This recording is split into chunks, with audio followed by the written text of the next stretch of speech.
Pour moi, c'est absolument indispensable.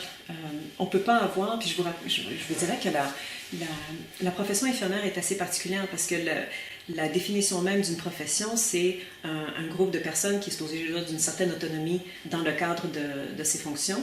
C'est pas normal qu'une profession comme la profession infirmière soit encore sous le joug aussi puissant là, de la médecine. Et donc, encore une fois, il y a encore une incompréhension qui est persistante de c'est quoi le rôle d'une infirmière ou d'un infirmier.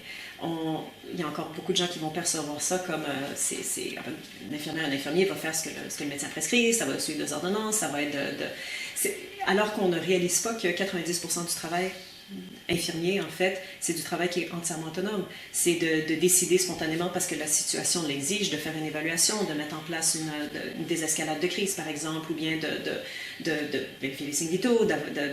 Enfin, les gens ne comprennent pas ça. Donc, après ça, quand on essaie de parler de pratique infirmière avancée, c'est un réflexe de penser que c'est quelque chose qui est comme je disais tantôt, à la remorque de la profession médicale. Il faut vraiment casser ce discours-là. Il faut rééduquer les gens, infirmiers et autres, sur ce que c'est réellement la pratique infirmière avancée.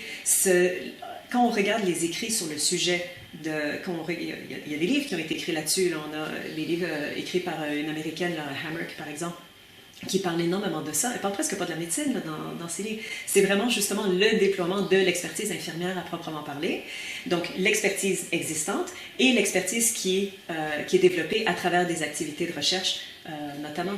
Donc, c'est sur ça qu'il faut s'orienter. Alors, pour travailler justement, pour effacer cette idée de l'infirmière comme auxiliaire médicale, c'est au niveau de la formation, c'est sur le terrain, c'est à tous les niveaux. C'est au niveau de la formation, absolument.